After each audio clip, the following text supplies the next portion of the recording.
Hello and welcome to the instructional video on the 2020 Ixeo 680. So we'll walk around the outside features of the vehicle first and then we'll move on to the inside.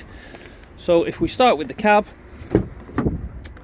you've got your blinds on the cab here, that draws across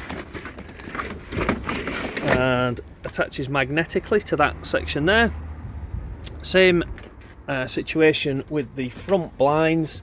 You pinch those two together, draw them across, and that little section there allows for the rear view mirror, and then there's a magnetic strip on the front there, and that draws together and attaches magnetically to the corresponding blind on the other side. So while we're here and we've got the door open, tyre pressures are displayed on this pillar here. It is worth referring to the tyres themselves because some use reinforced tyres and they have higher pressures, but I think they are actually correct on there, but just cross-reference those with the tyres themselves. While we're here, down from this pillar, we've got the fuel filler. You need your key to open that up, so that's where the diesel fuel is filled.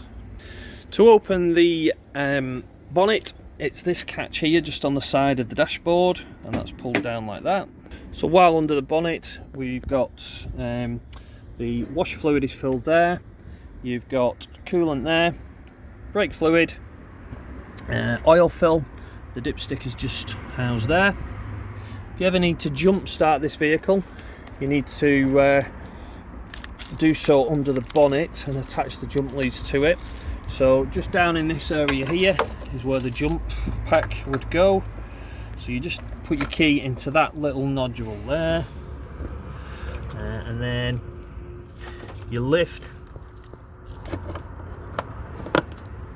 that up, so your positive, your red cable goes onto that spade fitting there, and then your negative or your earth goes onto that nodule there. So we'll make our way around the vehicle. This model is fitted with refillable gas flow bottles, so it's got its own changeover valve, which is this valve here. So it'll change over to the bottle, the most relevant bottle. So if one is full and one's empty, so you can actually change that over manually by turning this dial around here. So I'll leave it in that position there. So whichever bottle that arrow is pointing to is the bottle that you would be using and consuming from. There is an indication on these to tell you how full or empty the bottle is. So we can see on there, there's gas in this one. I think there's slightly less in this one here, but they're the indicators to tell you how much gas is in the bottle. They're switched on via these taps here, so that gives you your gas supply to the vehicle, and it's an inline regulator. The bottles are filled via this pipe here that's attached to the door. So you open that up there like that, and fill the filler goes into there. You can't overfill them, it just stops filling when it's full. There's European adapters and they're in the cutlery drawer for this vehicle, so if you're abroad you can still fill the vehicle. So making our way around this motorhome, we've got an external barbecue point, that's filled, that's accessed via this fitting here, and it's a push-on fitting. Okay, so this is the part that pushes onto the valve. So this literally just pushes into there, and that creates a seal there. The tube that leads off to your gas appliance is just pushed onto that tube in there. To release it, you just push that collar up, and that releases the little nodule there.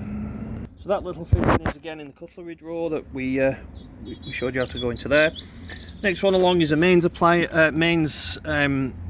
external mains socket. You will need an adapter for that, so a 2-pin to 3-pin adapter. You've got a 12-volt outlet there as well for the outside. Next one along is just vents for the fridge, so it draws cool air in there and expels hot air at the top. Just need to make sure that they're kept free of debris, so they're just vents for the fridge. Next one along is the toilet cassette. So when there's an indication inside on the toilet to tell you when that is full, So to empty this, we're just pulling up on this cap here, sliding out the toilet cassette, which then would be full of toilet waste. To empty this, unscrew the cap off the funnel on the end and pour away the liquid. So this requires a chemical. Just one thing, as you're pouring away the liquid, press that button in, it lets air in as the liquid is coming out. So this requires a chemical. You slide this back and open up that valve there, you pour the chemical into that and a little bit of water to line the bottom of it, and then that breaks all the solids down, turns everything blue and gets rid of all the smells. To put that back, you've got to make sure that's closed and the funnel is in, and then it just slides back into its housing. So the next locker along is the garage and the storage area. So I'll just explain what's in here. We've got a repair kit, should you need it if you get a puncture. This model is actually fitted with a spare wheel, which is housed just there on the other side of the garage. So this is a repair kit if you just want to repair a puncture. It uses a repair mousse that repairs the hole in the tyre, but this model does have a spare wheel. The toolkit is there for the so the jack and toolkit is just housed in that box there. You've got a ladder for the bunk, which we'll see when we go inside. Cab mats and carpets. Just underneath here we've got a cushion and some bed makeup pieces for the bed, which we'll show you when we go inside the vehicle. Just one other thing that's here is the winder for the awning. I'll just quickly show you how that fits into the awning. So the winder has got a T-piece on the end of it, so that goes straight into there, and if you turn it quarter of a turn, it means that the winder will stay in position. You're just using this as a winder to wind out the awning. So if you wind it roughly about that far out, and then these are the legs. So if you come to this section here, pull that out like that, and then the leg will drop down.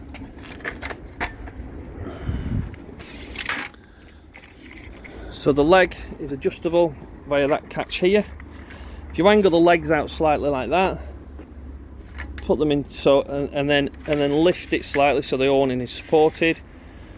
Put these into the locked position, and then proceed to wind the rest of the awning out. That's about a third of the way out, so it'll come out another 2/3. These are not designed to go straight, they are designed to always have a kink in them. So as I say, it only comes out about another 2/3 of that. It is just a sun canopy, so in high wind conditions you will damage the awning if you wind that out in windy conditions. So it is just a sun canopy. So then you just use the winder to wind it back in, and again turn it quarter of a turn to release the awning winder. So working our way around to the back of the vehicle, we've got a camera up there, so that's your rear view camera. Just needs to be kept free and clean. If you get water build up on the lens, it will give you a distorted vision, but when you select reverse, that switches the camera on the back. So the next locker around here is just access to the other side of the garage area. If you've got wet things in here, you can open that up, so like wet boots, etc. It lets the water drain out of the bottom there. Just a noteworthy thing while we're here is that there's a drain valve here that drains all the excess water out of the taps should you need to drain it down for winter. It is important obviously to drain this down for winter. If you leave water in the pipe work and in the taps, it will expand when it freezes and crack the pipes. So they're in the closed position, that is the open position, so for winter use, and when it's not being used, both of those tabs should be in that upright position, and open up the taps that are in the kitchen and in the bathroom. So in the garage here, this shelf is hinged, it can come down so that it creates storage options. You've got a light here and a light on the other side near the door there, there's a strip light just above it. I don't know if you can see that. So as we move towards the front here, there's a vent for the boiler. That is a chimney for the boiler. It needs to be kept clear of debris, so the boiler can work correctly. If that's clogged up, the boiler will sense that it can't exhaust properly, and the boiler will stop working. Okay, so this is the service locker here. This is the water tank. This is filled, so this is the water for the main services for the vehicle. So this is filled by taking off that nozzle there.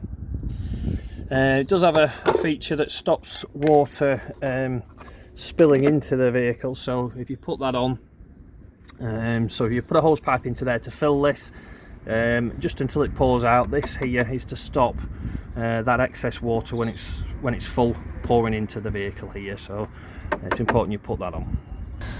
That part is just stored there. This little key goes over it and keeps it in position, but we need that to empty the waste tank. To drain down this freshwater tank, which is important that happens, there's a valve on top of here. If you turn it one way, it'll drain down to 20 litres as indicated by this sticker here, and then the other way will drain down completely all the tank of 120 litres. So the reason to do that is that you can travel with 20 litres. It doesn't affect your payload if you've got 20 litres when you're travelling. You've got access to the freshwater tank here if you ever need to sanitise or clean it. That is just access into the main tank. It is important to drain this down for winter, so as I said, you need to be draining it the 120 litres completely. So it's worth opening that up and making sure that all the water is out of it, particularly for winter use. It will damage the tank. There's another drain down valve here. This one, whether you can see that, this one here is for the boiler. Okay, so that is actually thermostatic. So if the boiler isn't switched on and the temperature outside reaches 6 degrees, it will automatically drop all the water out of the boiler. So that is now in the open position, so that's draining all the water out of the boiler. So again, water needs to be drained out of that. If it freezes in the boiler, it will expand, it will crack the boiler. So in the usable position, that is how it needs to look. If the thermostat has been triggered and drained all the water out of the boiler, you also need to press this little blue button, which is just on the front there, just there. That needs to be pressed in. Sometimes you probably need the boiler to be switched on in order to get that in, and in order for it to stay in. There's another drain down valve there, again for the excess water just in the pipes for the boiler. That is open, that is closed, so that's closed in the usable position. The other thing here is the where the vehicle is plugged in, so that's plugged into the mains. So you won't get any of the mains appliances working or any of the main sockets working unless you're plugged in. So the cable goes into there, it's plugged into that, and then there's a little nodule there to let the cable run through that, and then you're able to close the door with the cable plugged in.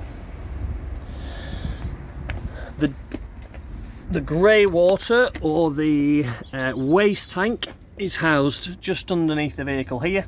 There's an indication inside to tell you how full that is. When it needs draining, this is the little key that we talked about that protects. It's just housed there normally. When it's time to drain that down, what you do is you put this little key onto that tab there, like that. This is probably open now, so we won't see any water come out of it, I don't think, but it's turned. Just be careful we don't. Let's put it on that way. So then that's turned that way. There we go. So that's open. That's closed. So then that key is returned into this position here, and just sits like that, and that keeps that in a locked position. So that concludes most of the outside operations of the vehicle. We'll just move on to the inside. So as you enter the vehicle, you've got an electric switch for your step. It's an electric step that comes out like that. There is an indication on the dashboard to tell you if you move off, start the engine, and that steps out. It's just an LED light that's on the dash. You've got light switches here. One of those will be your awning light.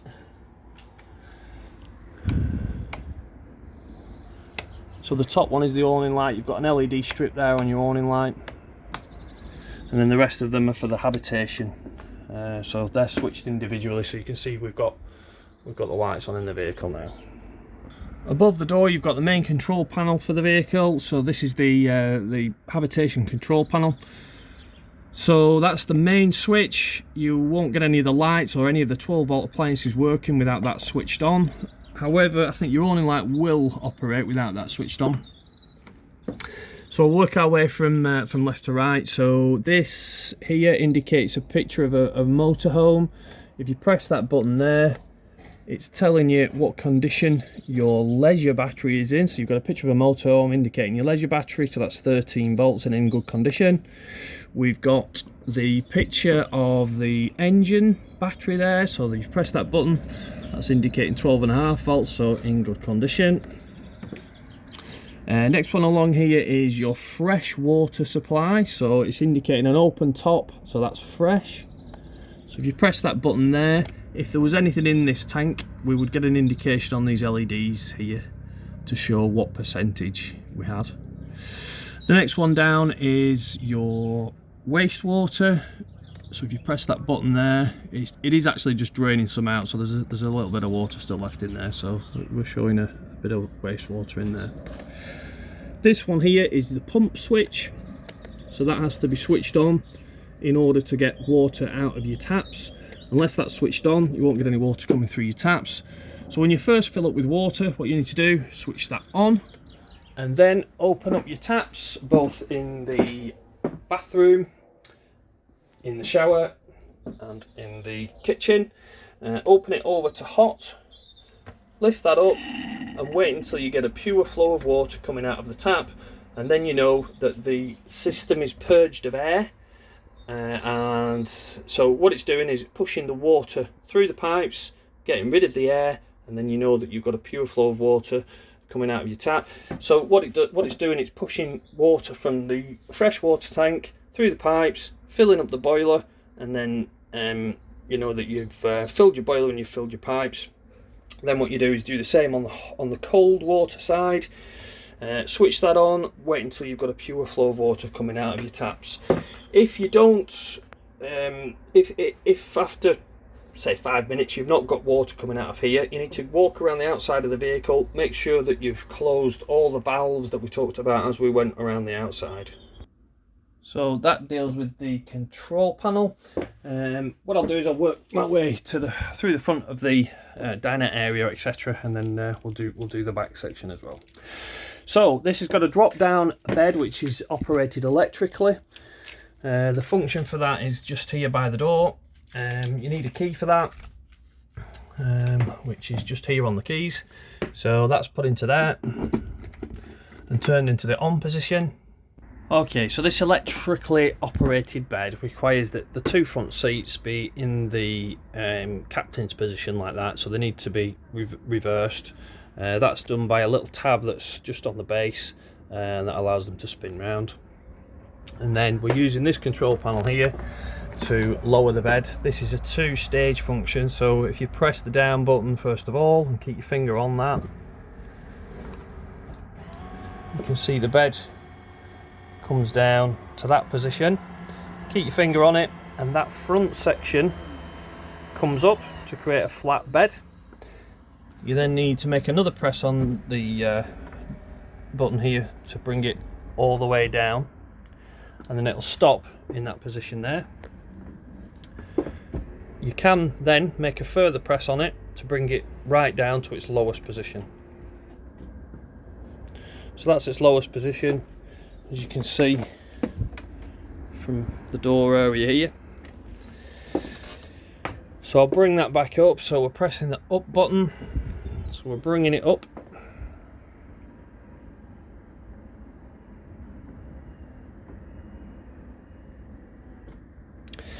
So it stops in that sort of in trim position. You need to make a further press on the up button on the control panel, just there. Okay. You need to then keep your finger on it and it'll make a different noise, and that head section there comes down. Make a further press on it and it takes it right up into its uppermost position, and that's the bed fully housed. Safety feature of this bed, or if the battery should become discharged and you can't get the bed to go back up or come down, there is a manual override for this. So there's a special tool, it's in the cutlery drawer, it's pushed into this here and locates into a receiver there. You need to push it right in, and then you can feel it, you can actually feel it. You can feel it on the thread there. So that's a winder for the bed. You can manually override it. See the bed starting to move there. So that's just a manual override for the bed should the battery become discharged. So in order to make the lower bed, the table is dropped down in the centre. You just lift that up slightly first and then push it down, and then that allows the table to stay down and form the base for this bed here. This cushion is an addition, which we talked about, the one that was in the garage, and there's two little clips that clip on underneath onto this area here, and then this leg folds down, that's hinged there. So that's the lower bed when it's made up. So now that I've made the bed back up into the dinette arrangement, just a noteworthy thing, these here are protectors. These pieces of board are protectors for the bed. This bed, when it's in its lowest position, you can go down the side there just to protect the cupboards, and I think one goes on the end as well. I think that straighter one goes on this end, so that it just houses the outside of the bed when it's in its lowest position. Just working our way from the front towards the back then, this is just storage here. That's just lifted up like that, just gives you extra storage. Under that area there, that's where the two leisure batteries are housed, so that if you lift that cushion off, you'll see the leisure batteries under there. Okay, so making our way from the front then towards the back, we've got the kitchen area. Say that your plugs and everything are in there with the adapters for the filling of the refillable gas bottles. You've got an oven and grill here, so you're going that way for your grill, and that's your igniter for it.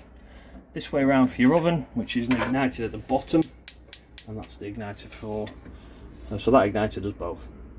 3 burner gas hob with your igniter just there. Okay, so on the opposite side to the kitchen then, this is where the control is for the heating. To switch that on, you're pressing on this button here.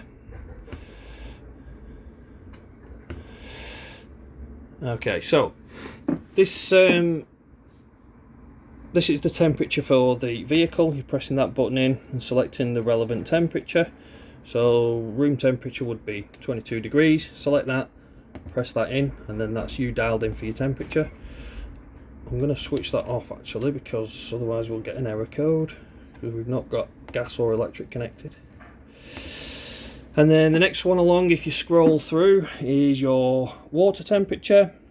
So at the moment it's off. If you scroll round on this thing here, you've got Eco, which is 40 degrees, Hot, which is 60 degrees, Boost, which will draw all the fuel from the heating of the vehicle. If you've got the heating on, the heating will stop, and this will it'll prioritise hot water. Next one along is your fuel. So first one is gas. If you wanted to select that, you would press this button in here. Next one along is a mix of electric and gas. So the electric would be on 1 kilowatt, Next one along is gas and electric on 2 kilowatts. Next one along is electric only on 1 kilowatt. Electric only on 2 kilowatts. Next one along is your fan speed. You can adjust that manually by pressing the button in again.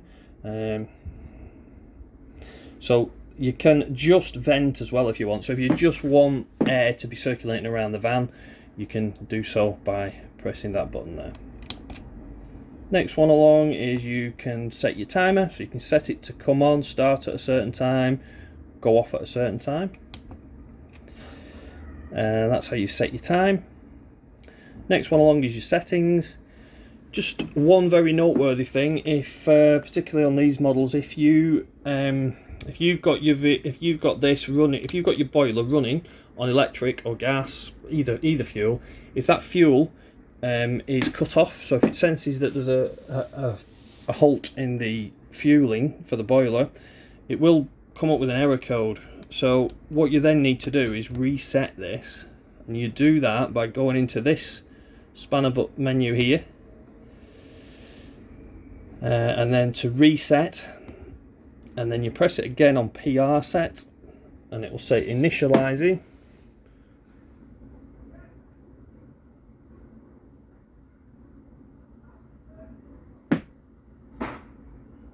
Just takes a second. Okay, so that's reset that boiler. You need to then wait 20 minutes before restarting the boiler, otherwise it will not work. So you've got to wait 20 minutes. So that reset that I've shown you there is if this displays an error code, and it's usually that the boiler's running and you've disconnected your main supply outside. So if that happens, you do need to reset this. So that's the main cause of needing to reset this boiler. So be careful if you switch this off before disconnecting your main supply. Okay, so we get a lot of phone calls saying my boiler's throwing an error code. It's because the main supply has been disconnected while the boiler is on. So make sure you switch this off. You know, so you just go to your temperature, switch that off, then go to your water, make sure that's off, then you can disconnect your main supply. Okay, so next one along is your fridge. So this is a three-way fridge.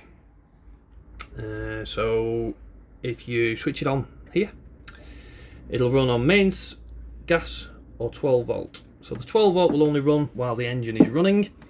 You can also select an automatic option, so it will automatically select the most relevant power source. Okay, so that's illuminated on A. So what it will do, it'll look for mains electric first. If it can't find that, it'll try and find gas. If it can't find that, it'll try and find 12 volts. So if you leave it on A, that fridge will do the work for you and automatically select the most relevant power source. This is your temperature control. So if it's hot outside, you want the fridge to work harder, then have it on the highest setting. If it's cold outside, have it on a lower setting, otherwise it will freeze up. Okay, so working towards the very back now, this is the toilet. Okay, so the blade which we showed you on the cassette is operated via this control here. So you slide that to and fro, and then that opens and closes this blade inside. So if that needs to be closed, you can't really see it on the video, but that needs to be closed in order to get the cassette out. If you try and force the cassette out while that is open, it'll damage the mechanism. So when you're using the toilet, open up this blade, use the toilet, the flush, press the flush button, and that flushes through here, and that is the flush button there. When the cassette's full, there's an illumination there on this little tab here to tell you when it's full, but you can actually see the level through there. Just in here there's a circuit breaker, main circuit breaker. So this is the cabinet here, just next to above the sink, next to the toilet. So that nearly concludes the video. Just one noteworthy thing to I recommend that you make sure that these are closed before travelling. If these flap about while you're travelling, they're very easy to crack those when they if they're flapping about in motion. So just make sure that those tabs secure those doors. So that concludes the instructional video. If you've got any questions, I'm happy to answer those before you collect. If not, I'll look forward to seeing you on the day of collection, and I can answer any questions you may have when we see you then.